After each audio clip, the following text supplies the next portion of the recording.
अब देखिए, कुछ शब्दों को ब्रह्मांड, मतलब अगर हम ब्रह्मांड के बारे में जानना चाह रहे हैं, कैसे वो शुरू हुआ, ठीक है ना, तो अगर उसको जानने से पहले, मतलब ब्रह्मांड बहुत बड़ा है, बहुत चीज़ें आने वाली हैं, तो उससे पहले कुछ शब्द हमें समझ लेने चाहिए जो एक्सटर्नल वर्ल्ड के हैं, मतलब जो फिजिकल वर्ल्ड के हैं, जो दर्श जिसे आप दृष्टिगोचर हैं, जो आपके सामने दिखाई देते हैं, उसको समझ लेने की ज़रूरत है, ठीक है ना।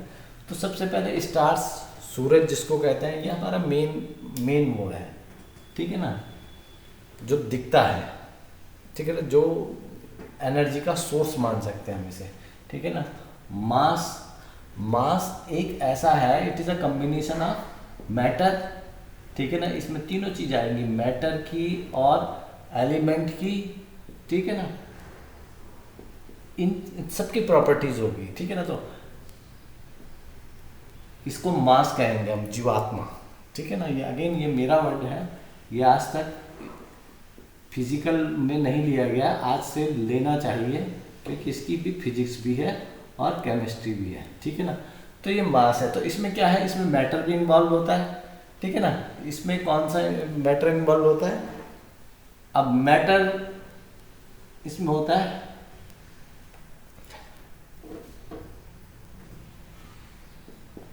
एनर्जाइज्ड मैटर होता है, ठीक है ना, जो एनर्जी लूम, जिसमें एनर्जी होती है, उस मैटर को हम कहते हैं, जिसे ऑर्गेनिक मॉलिक्यूल कहते हैं। उसके और ये किसका एनर्जी मॉलिक्यूल बना है, ऑर्गेनिक मॉलिक्यूल किसका बना होता है, एनर्जी मैटर और एनर्जी एलिमेंट। एलिमेंट इसमें कोई भाग नहीं लेता, ये सेंटर में बैठा रहता है, ठीक है ना, लेकिन ये रिएक्शंस को कैटलाइज करता है, यानी ये कैटलिस्ट की तरह काम करता है, ठीक है ना, एनर्जी एलिमेंट। तो दो चीज़ें, एक तो एनर्जी मैटर आ गया, ठीक है ना, इसे मैटर कहेंगे या मॉलिक्यूल भी कह सकते हैं आप, ठीक है ना, एनर्जी मॉलिक्यूल, ठीक है ना। इन दोनों का कॉम्बिनेशन बनाता है ऑर्गेनिक मॉलिक्यूल, और जो कौन धरता है, जिसको हम, और ये कॉन्स्टिट्यूट करता है मास को, ठीक है ना, ठीक, इसको कहते हैं हम मास, ठीक है ना, ऑर्गेनिक मॉलिक्यूल मास। और जब इस ऑर्गेनिक मॉलिक्यूल यानी मास को है, इसको डिफाइन करेंगे हम। स्टार्स को तो सीधा सीधा सिंपल है, ये रिएक्शन होता है, फ्यूज़न और फ्यूज़न रिएक्शन के कारण ये रेडिएट कर, यानी ये चमक पैदा कर सकता है, यानी लाइट कर सकते हैं, इट एनलाइटन्ड, ठीक है ना, इसमें लाइट होती है। और अब क्या है, मास क्या है, ठीक है ना। अब स्टार लाइट पैदा करता है, ये फिर क्वेश्चन आ गया, वो आगे समझ आ जाएगा कि ये ट्रैवल कैसे होती है। तो ये लाइट ट्रैवल इलेक्ट्रोमैग्नेटिक के कारण होती है। समांतर जब ब्रह्मांड एक्टिवेट होता है कि अगर यहाँ लाइट एग्जिस्ट हुई है, तो कहीं ना कहीं अंधकार भी एग्जिस्ट हुआ है, क्योंकि लाइट कहाँ चढ़ी, किसके ऊपर आई, किसके ऊपर आई, अंधेरे के ऊपर आई, ठीक है ना। तो अंधेरे का दोनों का कोऑर्डिनेशन हुआ है, ठीक, तो अंधेरा रहा होगा तभी तो दिखाई दिया, यानी अगर अंधेरा ही नहीं रहता तो लाइट उसे आगे कैसे बढ़ाती, ठीक है ना। तो लाइट है, लाइट ने अपनी स्पेस छोड़ी, जब स्पेस छोड़ती है तो लाइट मूव करने लगती है। अंधेरा जब अपना स्पेस छोड़ता है तो लाइट उसके सहारे आगे बढ़ जाती है, इसी को कहते हैं ट्रैवलिंग ऑफ द लाइट, ठीक है ना। ये स्टार्स है, और ये ड्यू टू इलेक्ट्रोमैग्नेटिक के कारण, यानी ये वेवलेंथ क्रिएट होती है कि ये लाइट की है और ये किसकी है, ये अंधेरे की वेवलेंथ है, तो इसके ऊपर कम चलती रहती है, इसीलिए ये आप इसे वेवलेंथ कहते हैं।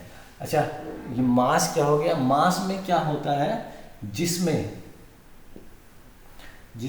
ये रिएक्शन तो होती रहती है, लेकिन किसके कारण होती है, मैटर के कारण, ठीक है ना।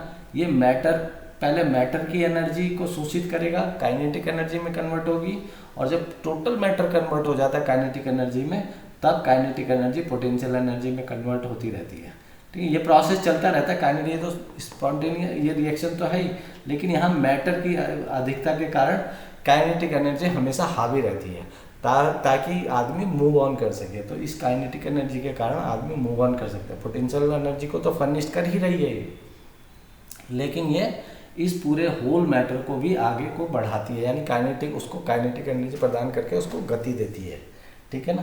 यानी ये गतिज ऊर्जा का कारण होता है। क्यों? क्योंकि ऑर्गेनिक मॉलिक्यूल की एनर्जी इस मैटर को, इस रिएक्शन को तो इनिशिएट करती है, साथ में टोटल होल जो जिसके अंदर ये हो रहा होता है, ये भी एक मेम्ब्रेन के अंदर होता है और ये मेम्ब्रेन को मूवमेंट देती है, ठीक है ना। तो उसको कहते हैं मास। जहाँ आत्मा यानी ये प्रोसेस कैटलाइज, कौन सी प्रोसेस? स्टार्स वाली, फ्यूजन और फिजन रिएक्शन शुरू तो हो गई हो, ठीक है ना, शुरू हो गई है, लेकिन एक मैटर इसमें क्या है, ये एक बिल्कुल कंस्ट्रक्टिव है, कंस्ट्रक्टिव फेस में, ठीक है ना। यहाँ पर यह है कंस्ट्रक्टिव। मैंने कहा ना कि E=mc², जो आइंस्टीन का है वो सिर्फ बाहरी के लिए है, वो इंटरनल है, वो डिस्ट्रक्टिव, और दूसरा वो डिस्ट्रक्टिव है, कंस्ट्रक्टिव नहीं है। यहाँ ये कंस्ट्रक्टिव है, ठीक है ना। मतलब ये क्या कहता है, जितनी एनर्जी है पोटेंशियल एनर्जी में तो क्रिएट हो ही रही है, ठीक है ना। यानी ऊर्जा तो आपको मिल ही रही है, ऊर्जा मिलने के साथ साथ जो ऊर्जा बच जाती है उसका भी उपयोग होता है। क्या? उसमें पूरा का जो जिसके अंदर ये रिएक्शन हो रही है, जिस क्षेत्र के अंदर, उसकी भी मूवमेंट, फिजिकली मूवमेंट भी शुरू हो जाती है, उसको गति प्रदान मिलने शुरू हो जाती है, ठीक है ना। तो ये सारी चीज़ें हैं। तो अब ये इसको मास कहते हैं, कि मतलब जिसमें where the matter is absorbed to be, where we can say matter जो है अब्जॉर्ब किया जाता है, किसके लिए? कन्वर्जन किसके लिए? काइनेटिक और पोटेंशियल एनर्जी को सपोर्ट करने के लिए, ताकि जो एनर्जी इवॉल्व हो वो उस मास को, उस एरिया को, जो जिसने वो जिस स्पेसिफाई एरिया में वो चीज़ रिएक्शंस हो रही है, यानी अगर मेरे अंदर हो रही है तो मेरे को गति प्रदान करे, फिजिकल काम करने के लिए भी काम हो, मेरे को लंबाई, अंदर से इंटरनल एनर्जी भी मिल रही है, इंटरनल एनर्जी के कारण मेरा मास भी बढ़ रहा है, ठीक है ना, और हाइट भी बढ़ रही है। मास बढ़ रहा है यानी चौड़ा, लंबा चौड़ा भी मैं हो रहा हूँ, ठीक है ना, और वो है वो तो स्पेसिफाइड रिएक्शन। तो ठीक है, ये हो गया ये रिएक्शन। अब ये इनहिबिट कैसे हो जाती है, ये सारी चीज़ें उम्र के साथ, ये सब हम जब बाद में करेंगे, क्योंकि अभी हम ब्रह्मांड पे हैं, मोटा मोटा इसको हम बताए जा रहे हैं, ठीक है ना। तो ये कंस्ट्रक्टिव एनर्जी है, ठीक।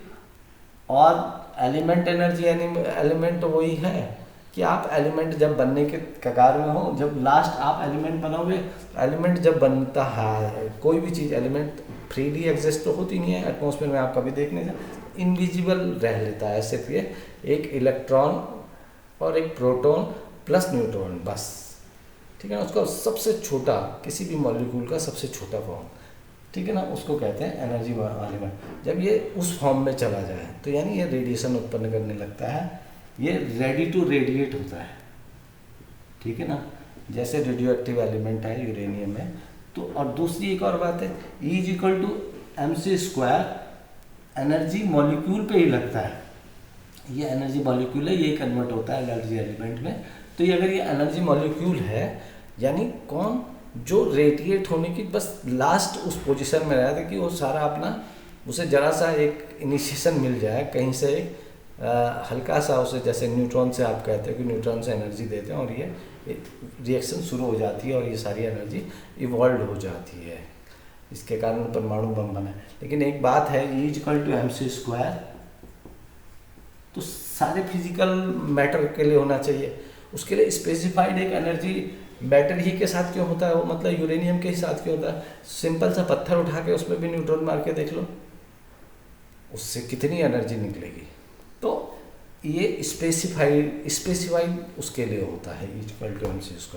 तो भी ये गलत है, क्योंकि आप सिर्फ यूरेनियम के, जिसको आपको गलती से मिल गया, आपने एनर्जी मॉलिक्यूल फाइंड आउट कर लिया, ओ वाह, आप सोचे अरे यार तो बहुत बढ़िया बात है, इस पर तो मारो, अब जबकि वो न्यूट्रॉन मार रहे हो, एक सिर्फ स्पेसिफिक टेम्परेचर और प्रेशर देना होता है, ये अपने आप अपनी रेडिएशंस फास्टन करना शुरू करें। मतलब ये फिर ये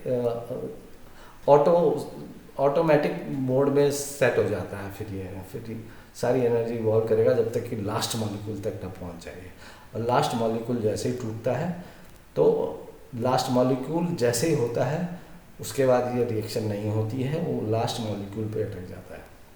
और मॉलिक्यूल तो दिखाई नहीं देता, इसलिए आप बोलते हैं कि हमने एटॉमिक एनर्जी बना दी है, ठीक है ना। तो एक तो एटॉमिक एनर्जी नहीं बनने वाली है, और ये E=mc² सिर्फ किसी फिक्स्ड मतलब रेडिएटेड जो रेडिएशन इवॉल्व करते हैं उन्हीं मैटर के लिए है, और सारे मैटर के लिए नहीं है। वायदे पत्थर बना दिया हमने, अब किसी और भी मैटर में डाल के देख लो, ठीक है ना, वहाँ ये नहीं होता, तो ये वहाँ के लिए भी तो नहीं है, ठीक है ना। तो ये भी है इसका कारण। दूसरा तो एक एंटी मैटर शब्द आ जाएगा। एंटी मैटर शब्द, कोई मैटर अगर मैं कहता हूँ कि किसी मैटर एंटी मैटर, अगर एंटी ये जो एलिमेंट बना है एनर्जी एलिमेंट, ये एलिमेंट मान लेते हैं इसे, ठीक है ना। अगर ये कहीं किसी भी स्टेट में, इंटरनल स्टेट में ही प्रस्तुत हो, रिजर्व कर सकते हैं, तो ये एनर्जी एलिमेंट, यानी जहाँ क्या ये प्रोटॉन और न्यूट्रॉन साथ में रहता है, ठीक है ना, यानी एक न्यूक्लियस हो गया और इसके चारों तरफ एक इलेक्ट्रॉन हो गया, ठीक है ना। अब ये चारों तरफ घूमता है नहीं घूमता है ये तो बात की बातें हैं, ठीक है ना, लेकिन एक इलेक्ट्रॉन प्रेजेंट होता है। तो इस स्टेट में तो ये स्टेट कहीं मिलती नहीं है, मानी जाती है, ठीक है ना। ये सोची जाने वाली स्टेट है, ये एक्चुअल में आज तक किसी ने फाइंड आउट नहीं करी है, ना फाइंड आउट कर पाएगा। लेकिन अगर ये स्टेट ढूंढनी है तो आपको ये, फिर कहता हूँ, ये शिवलिंग में जरूर मिलेगी, ठीक है ना, जहाँ पर एक प्रोटॉन और एक इलेक्ट्रॉन को इतनी दूरी पे रखा गया है। अब बाय द वे यहाँ पर ही मान लीजिए छोटा सा है, बहुत है, उसके ऊपर मैटर है, ये तो बहुत सारी मैटर की।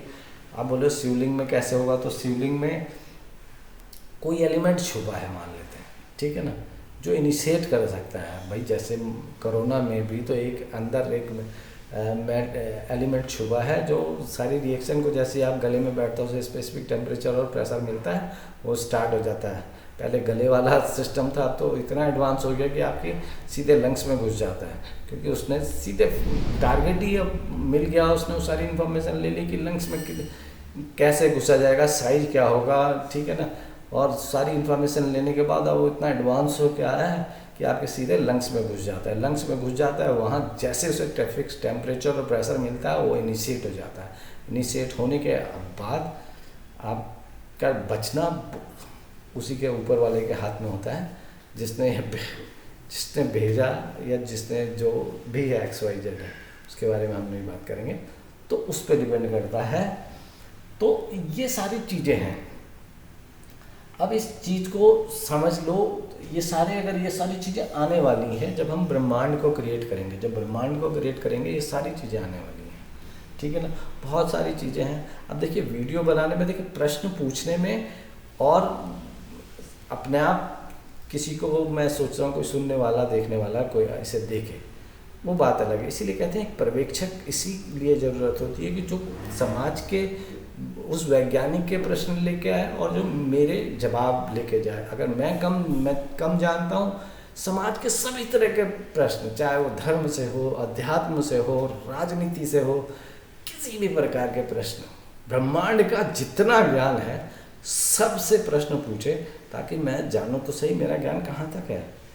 लेकिन प्रश्न फिलहाल जो ज़रूरत तो सिर्फ इन्हीं की है, विज्ञानी और अध्यात्म को जो जानना चाहता है उसके लिए। तो ये सारे ब्रह्मांड के सारे तो प्रश्न आते रहेंगे, और बेटर है कोई मिल जाए पर्यवेक्षक जो हमारा संवाद करवा दे। तो यही सोच के अब हम ब्रह्मांड की रचना करते हैं, ठीक है ना। तो ये सारे इन्वॉल्व होने वाले हैं, ये मैंने आपको बता ही दिया।